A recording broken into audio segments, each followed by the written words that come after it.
and welcome to the Rugby Sevens Rollercoaster. We're here to take you on the ups, the downs, the twists, the turns, and the excitement that is Premier Rugby Sevens, the sports league taking over the US with some of the best athletes our sport had to offer. I'm Dallen, Stanford, former USA Sevens player and current World Rugby commentator. And I'm MacDowell, former Canadian Sevens player and current international coach. Together, we'll bring you the latest PR Sevens news. Welcome to your new home for Sevens Rugby.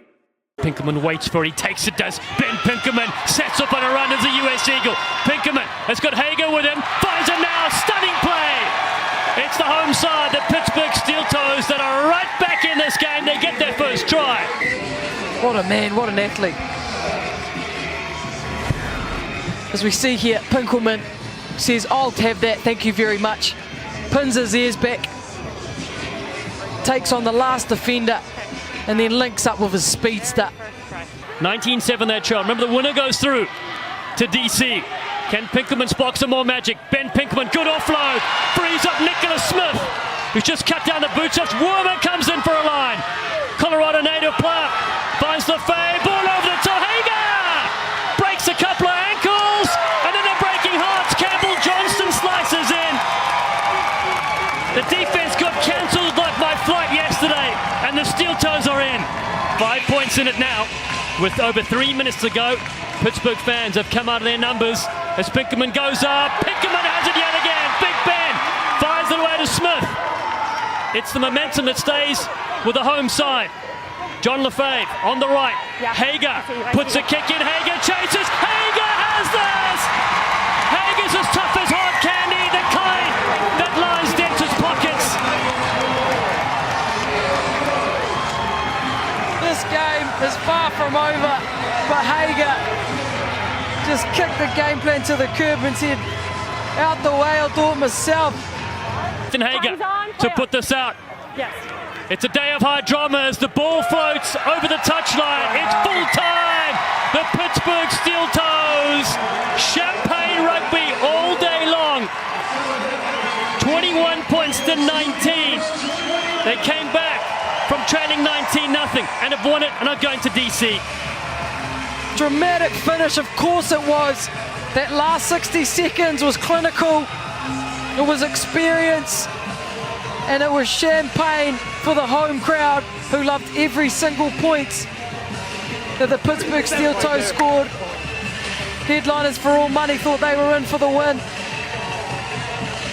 Across field to Manai Nuku, throws a dummy, makes it look all too easy. Nuku through the gap, will get the first try in the final.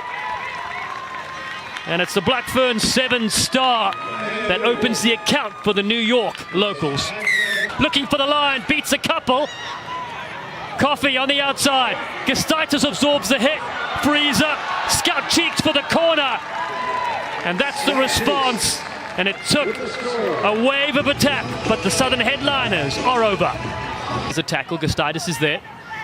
Also works as a broadcaster, was with us last week. And here comes Nia Tapper, fresh legs, see you later.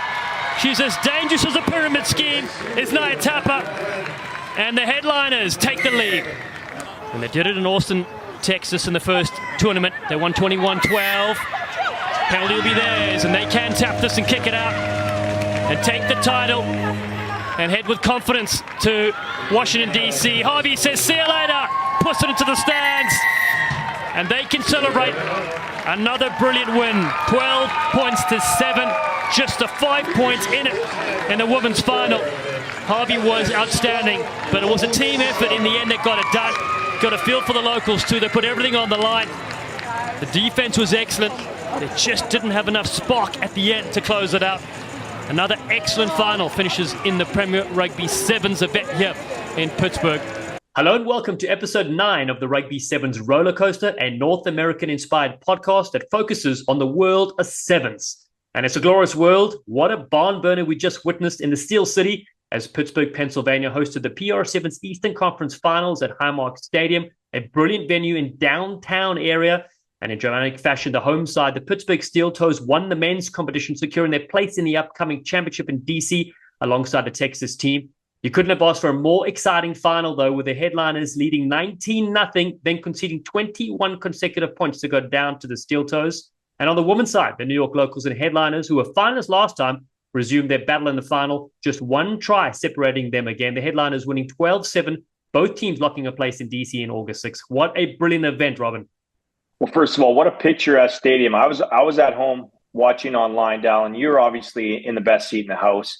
And I'm really feeling like all 4 stops so far this season, the home crowd has really got behind their home sides. Steel Toe Town, they really got behind their women's and men's sides this past weekend. It was special seeing videos, pictures of all the fans, friends, and family that made it to Pittsburgh. One family, the Feasby family, a farmers from Ontario, Canada, have a daughter in both the Steel Toe women's team and the Loonies women's team, Brooklyn and Kennedy. So the Feasby family, I didn't even recognize their head to toe. They had a yellow hard hat on. They had their busy vests on. They were just getting amongst it. Had a great time. Unfortunately, Brooklyn won't be at the finals, but they'll be changing their costume for DC and cheering on their younger daughter Kennedy in the championships. Unfortunately, Dallen, yeah, they won't get to play each other. Which your mom called me. She's like, "Why couldn't you pick both my daughters?" I said, "Well, this isn't a little league. I could only draft one of them." It was so great. You're right. We actually even got our pitch side reporter, Brianna Kim, to interview them during one of the games. It was so great. They're wearing the full kit, and the merch sold out as well. So I love that. I couldn't even get a couple of kit items I was after, but I know fans can go to shop.pr7s.com to get that. And as you said, it was epic to be back in the booth for me personally, teaming up with a gold medalist Olympian, Rugby World Cup 7s at 15s winner, an absolute star, Ruby Tui, who had such a blast on the CBS broadcast. It went off like a frog in a sock. And Ruby even got her to sign a copy of her book straight up for me. What a sleek sensation. And then she put me on the spot because I asked her about the predictions, right, for the championship, particularly on the women's side, who's going to go through. And, of course, back to your Loonies. So you got to produce, Robs. More tattoos. I appreciate the love and support. And I definitely prefer Ruby on the mic than coaching against her. And no, you two together make such a great team. And you'd also make a great team on the field. She could make all your tackles and score all your tries. Oh, easy. Just a 1-2 dish. And I'll do the commentary while she scores live play, so just close and personal. All right. I want to dive a bit deeper, of course, into the Eastern Conference matches we just witnessed. Let's go through first the men's competition and portion. Like we talk about close results and also big upsets. I think this is what stands apart from other tournaments is that, of course, you get different points for the different tournaments, which we mentioned. So a team that was ranked 3rd and 4th coming to this tournament could technically win it all and then go through to the championship. And that's what we saw. So let me go through results here. So very first game, Headliners surprised the Locals 24-21 in a dramatic game. And then the Steeltoes shocked the winners from Austin, Texas, the Texas team, 33 points to 5. That led to the Locals taking on the Texas team and winning this one 24-21. Alessio Nanduva was a man on fire, scoring a hat trick of tries, putting his side through there in the 3rd place match. And then the Steeltoes, that come from behind, down 19-0 to win 21-19 against the Headliners. You had to obviously feel for Tim Stanfield and his side, but for the Steeltoes, Ben Pinkelman was outstanding. So great to see him go. So many big names on display. Team of the tournament, we mentioned Alessio Nanduva, the Fijian flyer, Mr. Nitro. He was just electric. Ethan Hager from Canada has come out of your MacDowell rugby program. He had a very, very special tournament. I expect to see big things from him. Kenny Jenkins, what's the frequency? Kenneth, the wing, was on form, scorching the earth. Rhodes Featherston from the Texas side, the captain, the Kiwi. Also another great tournament for him. Of course, he was disappointed with his team's result, although they will go through to DC. Will Chevalier, the Eagle, was great, as was David Hightower, the sprinter. And then, of course, player of the tournament, Ben Pinkelman, who we chat on this episode. Yeah, it's, as always in Sevens, it's a tale of two halves. It was a Ben and Ethan show in the second half, one-way traffic in the final with a miracle finish. Ethan kicks off. Ben takes it in the air, clean ball, spin to win, try time.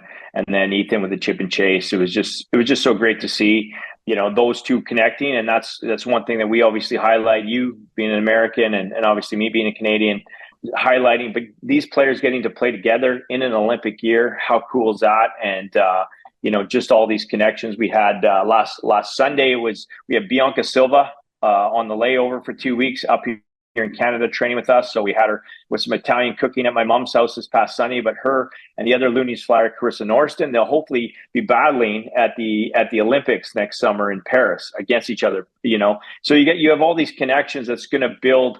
And that's just the beautiful thing about the PR Sevens. And that's one thing I really loved, was just seeing all these different connections go off. And it was the first final really, Dallen, where the final really decided who booked their ticket to DC, whereas most of the tickets were booked on the western side in the first game in San Jose, whereas this one obviously for the men was it was winner take all, and again gutted for Tim and his team, but great job to the hometown side there. Bring up a good point. Number one, the storylines. We always love telling these and the PR7 showcasing players from around the globe. But you're right, the headliners had one that would have gone to DC. It's just such a fascinating game. Now, on the women's side of the competition, also, it was a nail-biter to start things out. The headliners beating the Texas team 2019. 20 points to 90, 1 point separating the Texas team from getting into the final and potentially going through, but it wasn't to be. And then the locals battled the Steeltoes and won 22 points to 14. So that set up the Texas team in the third place game to continue their form, and they did get a good strong win against the Pittsburgh Steeltoes, 29 points to nothing. And then the final was a back and forth affair, 12 points to 7, just one try in it. The headliners taking out the locals again. But you felt that the New York locals could go with Stacey Walker, Manai Nuku on fire. You could go the distance. It could have won that. 14 points to 12 was very, very close in the end. Headliners hold on. Team of the tournament, so many good players again on display. Sarah Kaljuvi had another outstanding tournament. Elena Saili, brilliant. The Black Fern. Elena Olsen, the US Eagle, alongside Naya Tapper, brilliant. Abby Gastaitis, former captain as well, was on fire. And then, of course, we mentioned Stacey Walker, Manai Nuku. Those are the players that make up the dream team. Very tough to choose that. And then also the glue we found with the headliners was Jenn Salomon, and we chat to her in this episode. Great to get her insights as well. Yeah, going back to that third place game, it was the same third place game earlier in Austin this summer in June, Dallen, and it was the other way. The Steeltoes stomped on the Texas team. So it was interesting to see the improvement that the Texas team, I know they had a few changes there, but it's good to see them win. And that was probably our biggest margin this past weekend. Again, it's going to be so tight next week. And in the finals, of course, the headliners truly lived up to their name. They're all headliners, like 1 to 12. It's ridiculous. Not looking forward to playing them, but what a star-studded team Coach Andrew Lockie has assembled this season. For the Eastern Finals, the locals added a third Blackfern, like you said, Tanika Willison. And with Waka in the sin bin, the headliners were just too much in the end. Yeah, Willison had a fine tournament, you're right. But it was that yellow card that really, made them a bit more tired on D, because when they finally came up to 7, they were defending in their 22 the whole time. They did stop a lot of scores from the headliners, but it was too much. So now, Robin, the picture is clear. We have two events gone in the West, 2 in the East. They're done and dusted. We had 8 teams take part in the men's competition and 8 in the women's, with the top 4 heading to the nation's capital. Fans can watch the championship on the PR7's YouTube channel with the third place matches and the finals on FS1 national television on August 6th from Audi Field in Washington, D.C. Paul Russell, the music chart topper, will be performing at halftime. It's going to be such a vibe. People can get their tickets at PR7s.com. So it's going to be absolutely brilliant. We do need to get on to prediction. We know the vibe is going to be fantastic. But Robin, remind us on the format for the championship. Who plays who and how does it work? Well, first of all, I can't wait to get to Tate's Bakery in D.C. And I got to say, my favorite stop in PR7s of 3 seasons has been Washington. So super excited that they picked that, the nation's capital for the big dance. Predictions for the East. For the men, the team will be taking on the Steeltoes. Depending on health and see who shows up in DC, I'm going to have to go with the team on this one. No disrespect to the Steeltoes. I just feel that the team was a bit upset here in Pittsburgh last weekend and be hungry for a win. Headliners, locals. I'm going to have to go with the headliners again. They've just been the 2 for 2 on the locals, but again, those Black Ferns Walker will be having those girls humming for the finals, but I'm going to tip the headliners. In the West, Dallen, Rhino X Loggerheads versus the Experts. Man, that's a tough one. Do I have to pick? Do I have to? I'm going to put that one on you, Dallen. What are your thoughts on that one? Gutless. All right, now I'll go. I'm going to get my predictions later. You go first. Finish off the rest of them. Jeez, this is brutal. I'm going to give you my prediction. It's going to go into extra time. That's my prediction on that one. I genuinely can't pick. JK and the Experts team, those guys know how to win, but with the legend Frankie putting together with Wanebi Temba and Bronco de Prius, like, come on, it's going to be epic. And then Experts Loonies, we all know the Loonies will be in the final. We're definitely hungry after the Experts upset us in the second half there. What I said, I think, to my players was that, It's always nice to win, but winning is doesn't make you as hungry, and we're definitely hungry. So it's going to be just pretty exciting. Just the best have fought through, and just looking forward to enjoying it. Now you're in the hot seat.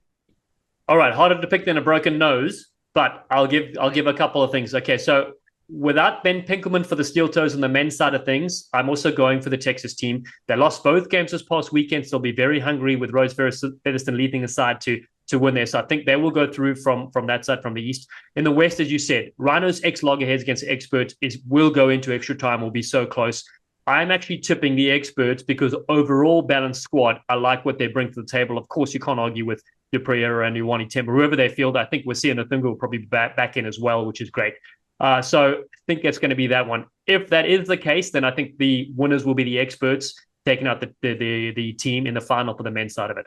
All right, for the women's side of things, the more you're talking about, and again, the headliners, they are stacked, but I think the locals could come back and do it. They've met in 2 finals, they've lost both finals.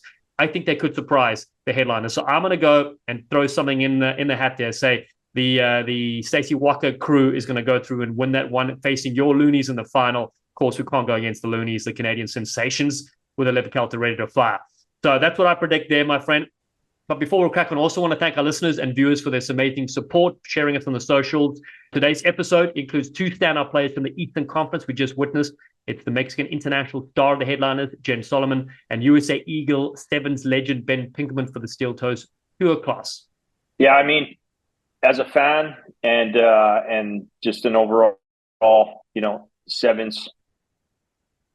Sevens family, I'm just so happy to see Pinky back playing. So great. Obviously, he's gone into that space as a coach while he's been injured, like Disney story tale, winning in front of a home crowd with the Steeltoes, and then again, for all those players he's touched and been working with, like, that's super inspirational. And we'll see where he goes next. Hopefully, he recovers in time to be involved in the Olympic buildup, but. Just so nice to see him playing. So nice to, just to get that extra moment. Can you imagine, like, another moment to come back in your career and enjoy and lift up another trophy with your teammates. And then Jenn Salomon, let me tell you, like, she reached out to me right after I finished with Mexico back in 2018. She wanted to get involved. Her mother's Mexican, and she's an American-Mexican girl, similar to Carmen Macedo and a few other girls I looked at.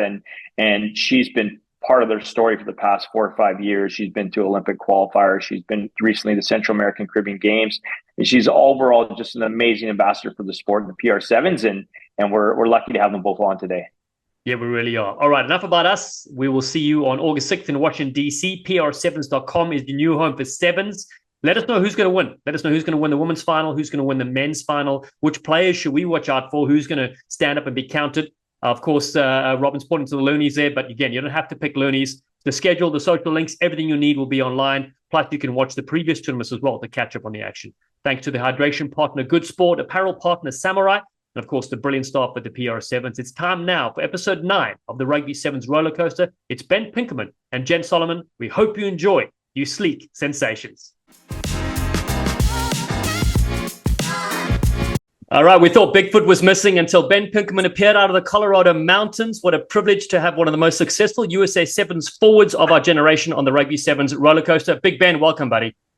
Thanks, Dallen. Good to be here. Great to be here. Listen, I know you had to pull over on the side of the road. You're in one of your big movable wagons, if you will, camping around. Took a couple of knocks as well recently, but I just want to quickly start. I saw you after the PR Sevens final in Pittsburgh. You were player of the tournament. Your team won. Unbelievable comeback. I'll never forget, I was giving you a quick congratulations, and you said your mother didn't even say congrats to you. She was laughing more at the reverse haircut commentary on yourself. Yeah, that was the first text I read, was Dallen cracks me up so much. She loved you. She absolutely loves you. You make the game so much fun, and she lives for it.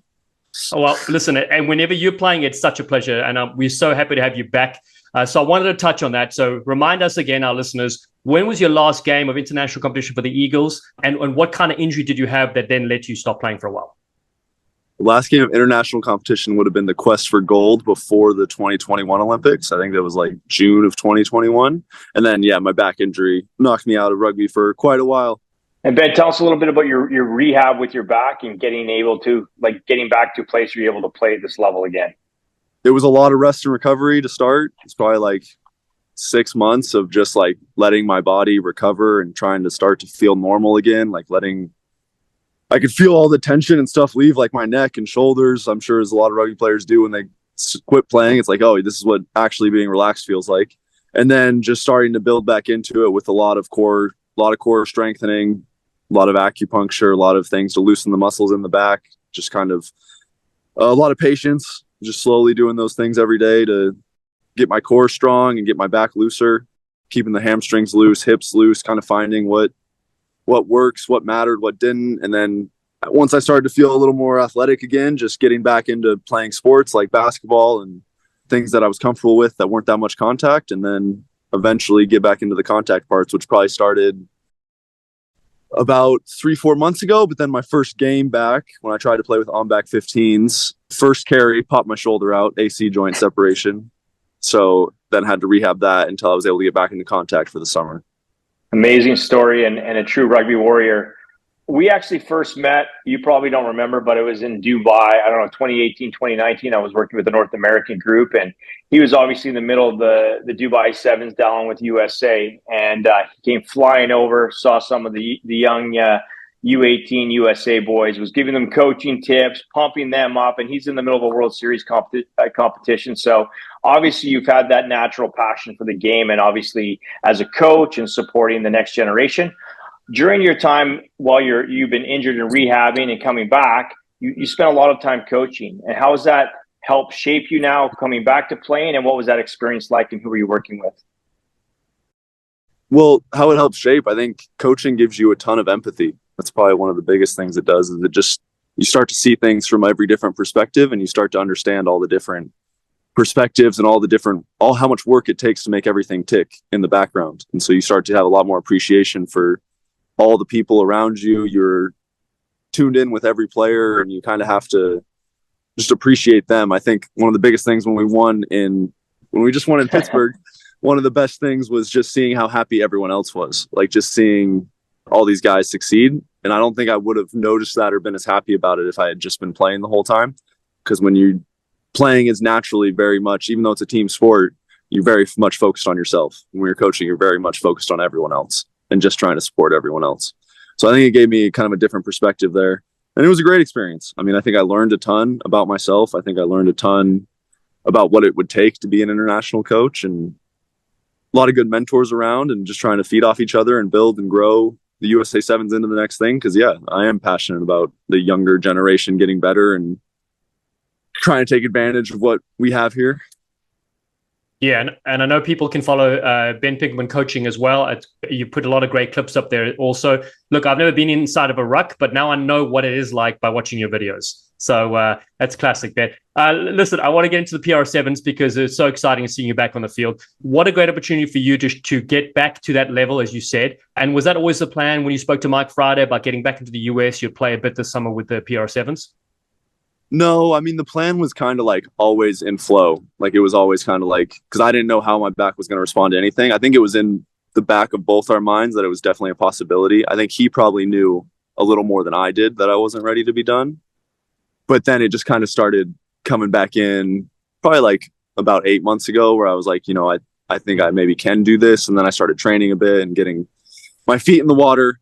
Yeah, no, it was awesome. And I had worked with our coach in Denver, my old coach who coached me for U20s and was the Barbarians coach for a long time, Jason Kelly. And so I talked to him about it, and it was like this kind of perfect storm. An opportunity came together where I was like, yeah, this could be the perfect opportunity to jump back in with someone that I really trust and that I think is an excellent coach and can kind of get back on my feet while also helping each other. What a thrilling competition this past weekend in Pittsburgh. Against all odds, you guys came back and won it all.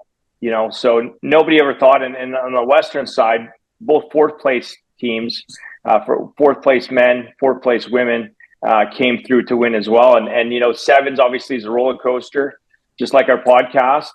But the PR7s, I'm trying to explain to people, like, it's just another level of anxiety for coaching. Sevens is all like anybody can beat anybody. You think you're up by 4 tries, all that. But this league is just a whole other level. Can you talk us about that final and your guys' comeback? Yeah, for sure. I mean, PR7s, you're right, it's freaking crazy, because it's like you don't know what's going to happen in a game, and all the games have been so tight. Like I think there's been like 2 or 3 blowouts, but most have been 1-score games, and it is just chaos. But the final was epic. It was a roller coaster. It really is one play at a time. And I think we went in with a really good mindset of just kind of preaching that and taking it really slow. I don't think we were ever too worried or concerned, because I think we knew that we struggled with giving up kind of one-off tries, but once we got into like patterns of play, like 2+ phases, we've been playing really well. And their first 3 scores, the first one off the kickoff, they just take, then they score off a turnover, first phase. And then I can't remember the third one right now, but it was similar. And I think we all kind of knew, like, if we just buckle down, we can definitely still win this. And then that play right before half to get a score was really big. Going down 2 scores in the halftime, not a big deal.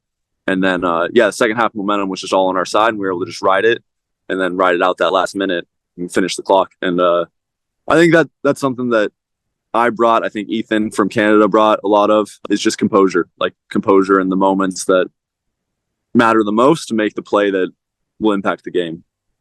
Yeah, Ben, I was going to say that, and for us, and as a broadcaster or as the viewers watching, you can't get a better final when a team goes up 19-0 and then concedes 21 points to go down. You got to feel for them, but again, your comeback was instrumental and amazing. It started with the restarts as well. You were epic in the air. Now, speaking of Ethan Hager, he was outstanding. He's a good example of a young up and coming player that will be on the series very soon. Then you've got the likes of like Mr. Nitro from Fiji, Alessio Nanduva, that was just cutting people to absolute shreds. He was more dangerous than climate change. So tell us a bit about what's it like, the blend of players coming in, and how good this competition is for Rugby North America.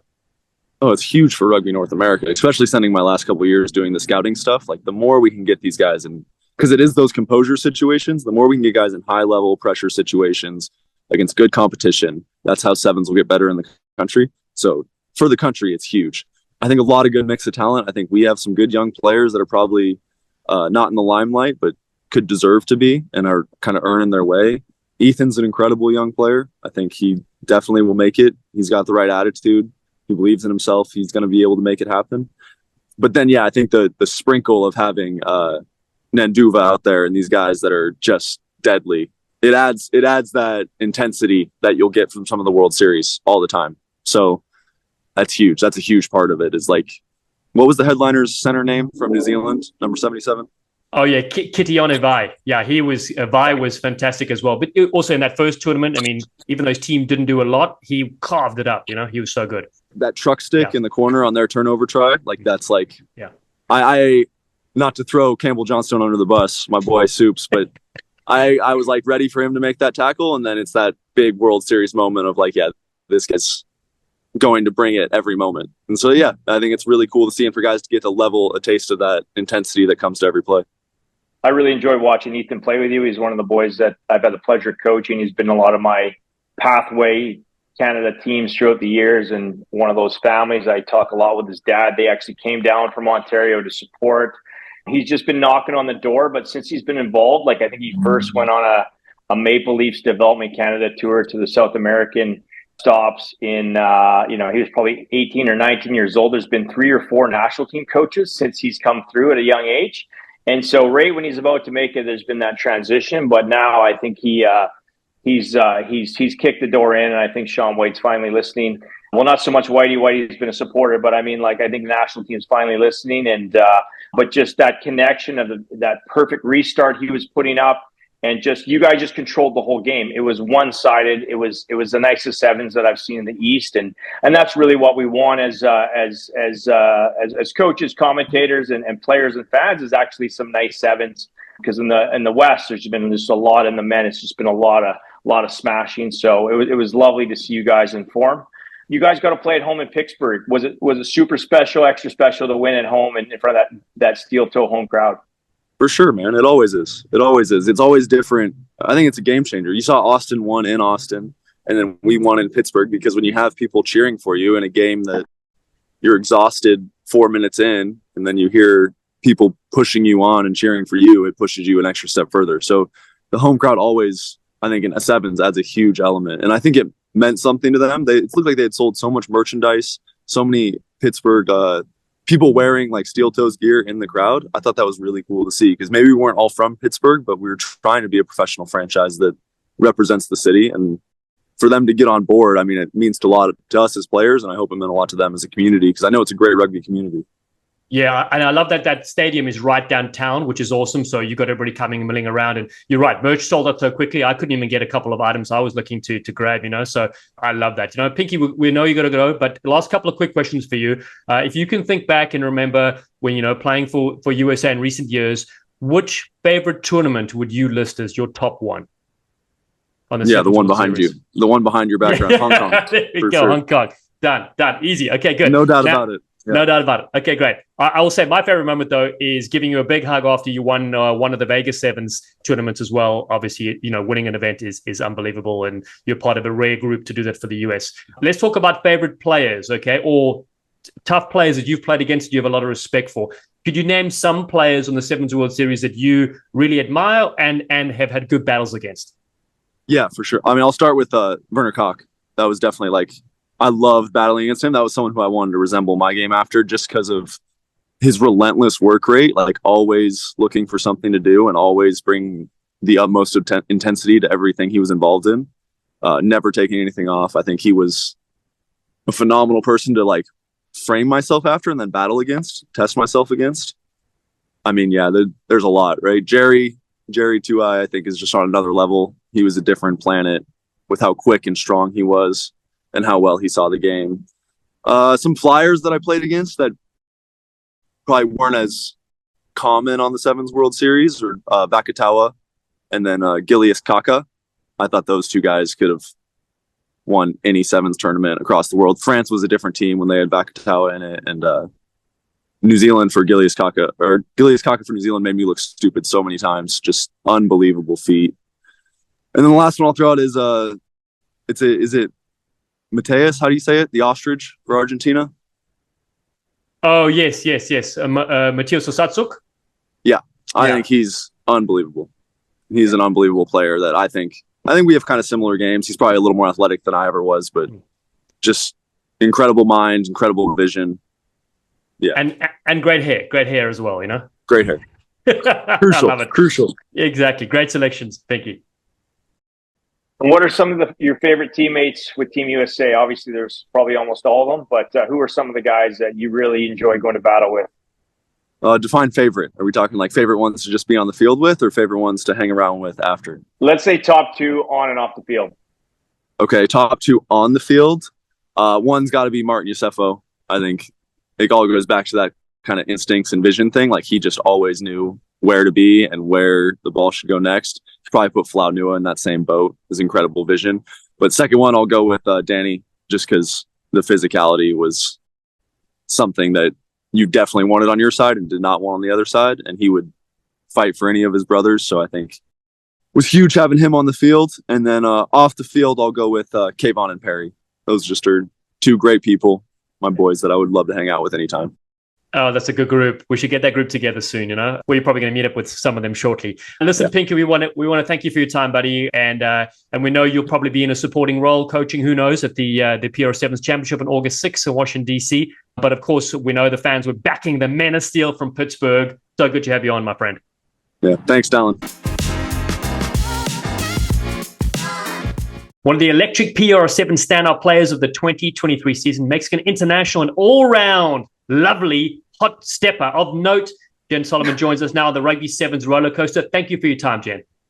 Thank you, Dallen, Robin. Happy to be here.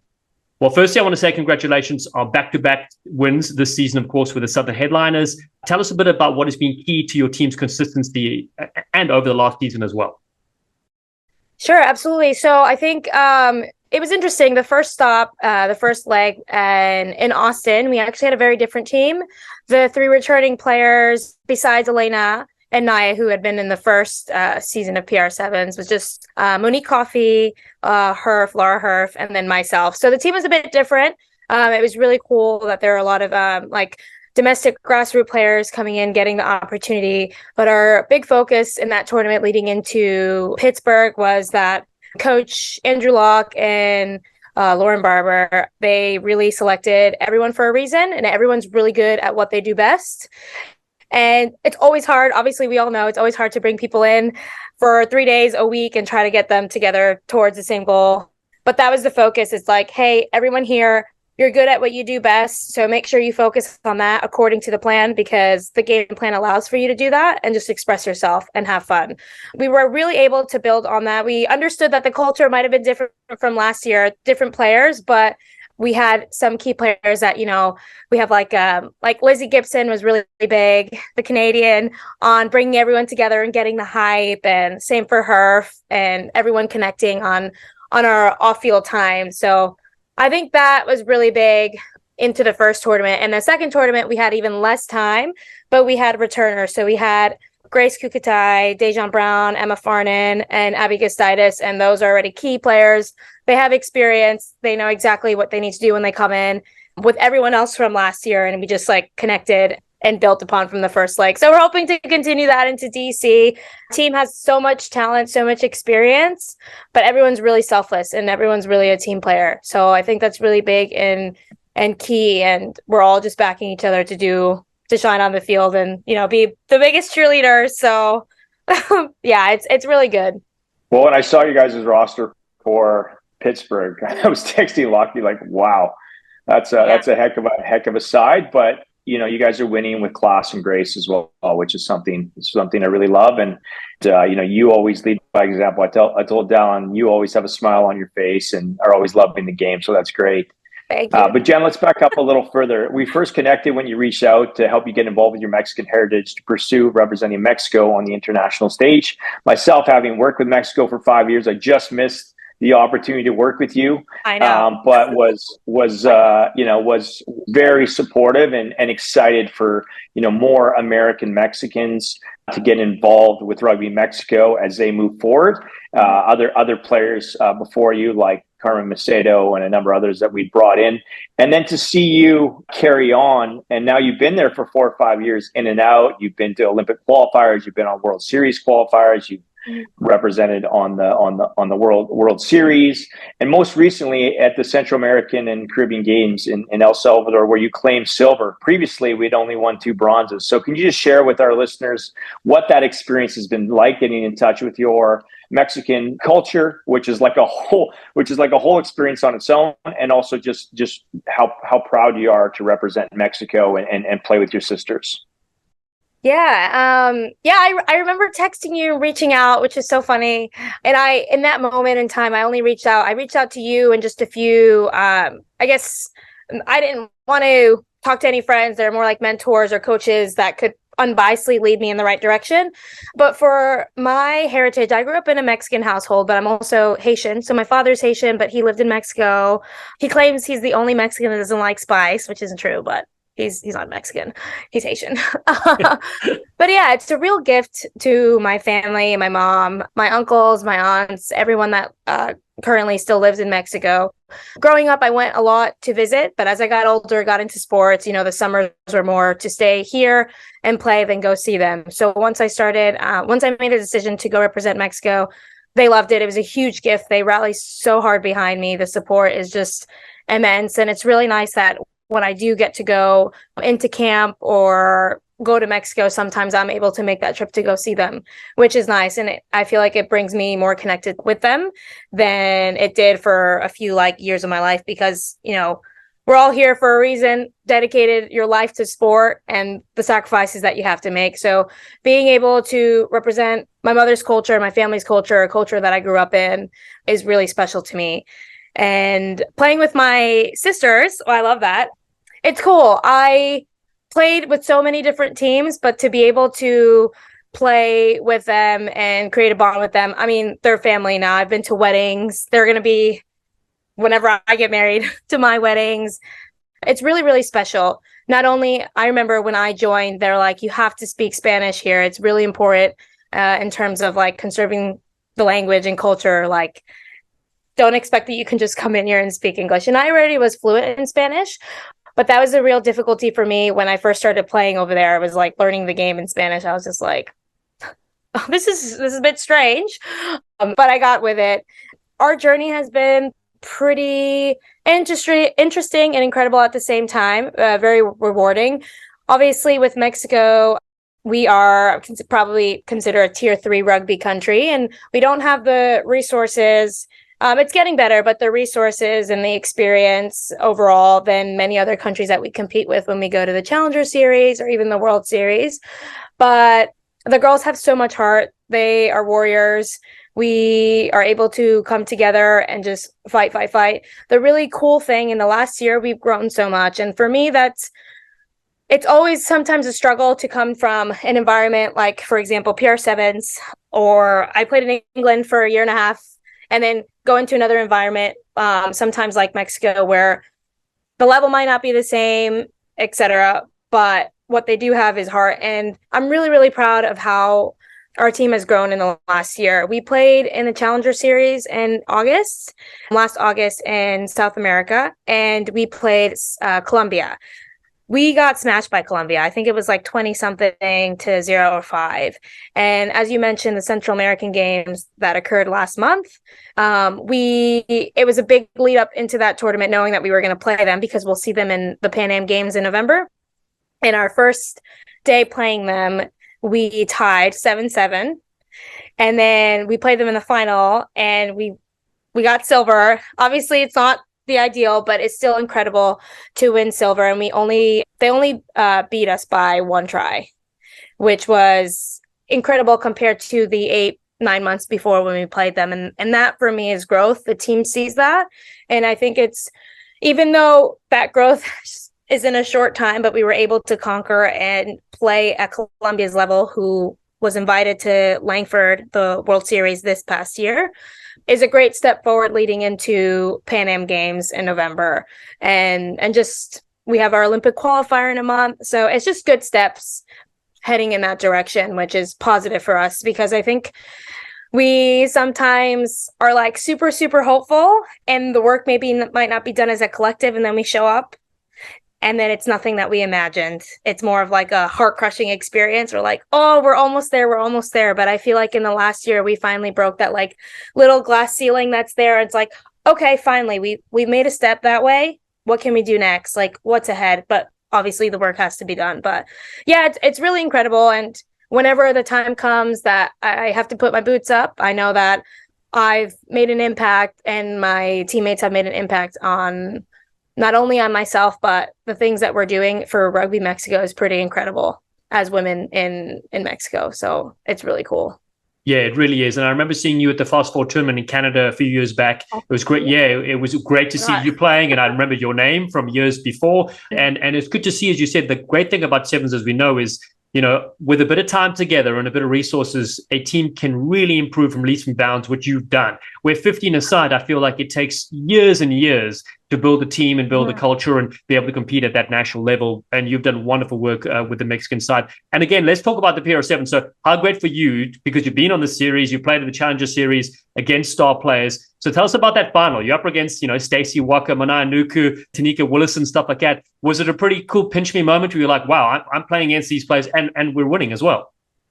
Yeah, it's really cool. It's one of those like, okay, it's a bit surreal, but we still have a job to do. So snap into it. It's game time, and then we can bask in the moment after. But yeah, I mean, these players are amazing. Watching them on the series and smashing it, and it's like, oh, you're gonna meet like all these stars that you've seen and admired, but also they're such amazing people. I actually met Tanika.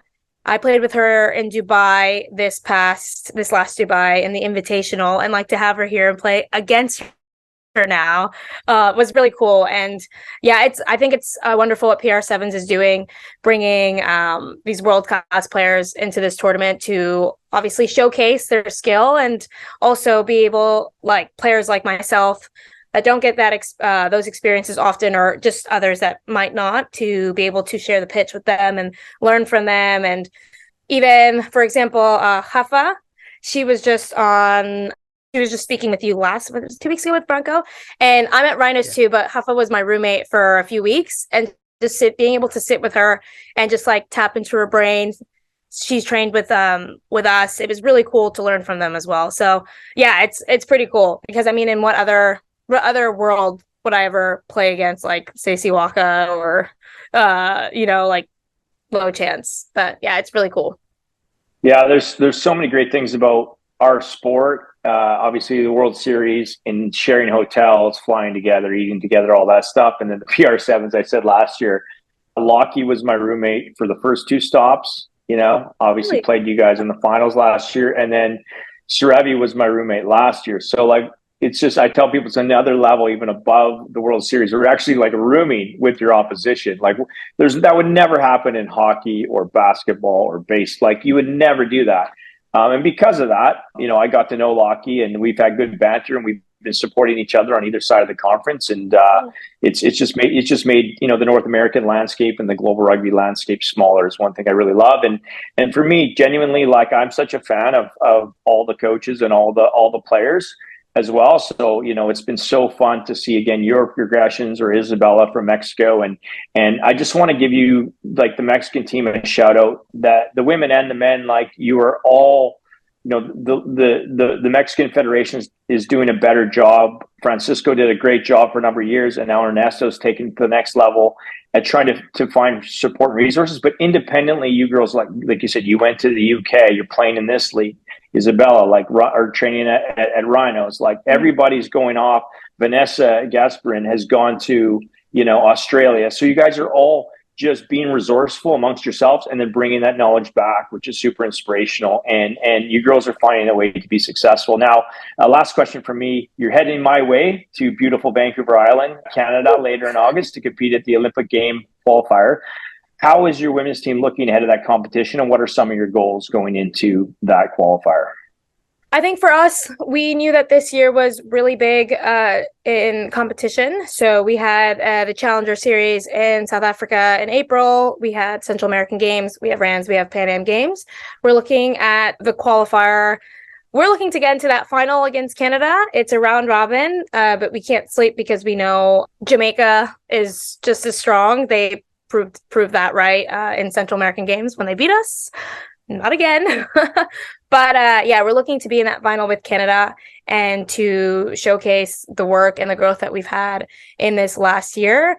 It's a game of sevens. Anything can happen. Canada is very, very strong. And I know they have right now Australia, I think Hong Kong and Japan, and they're prepping really hard for the tournament. It's going to be difficult. Anything can happen. But for us, our long-term goal would be the Pan Am Games. So we're looking to use this qualifier as another stepping stone for growth to be ready for those Pan Am Games, because in Pan Am Games, we would love to be in that top 3. Again, it's going to be really difficult, but we've been working really hard. We've had more camps than ever this year. We also have, Ernesto has been doing a wonderful job. We have a new director of rugby, Terry. I always butcher his last name, Terry Barua, the former French 9. Yeah, Terry Barahua, if you get really with your French. Yeah, Barahua. There you go.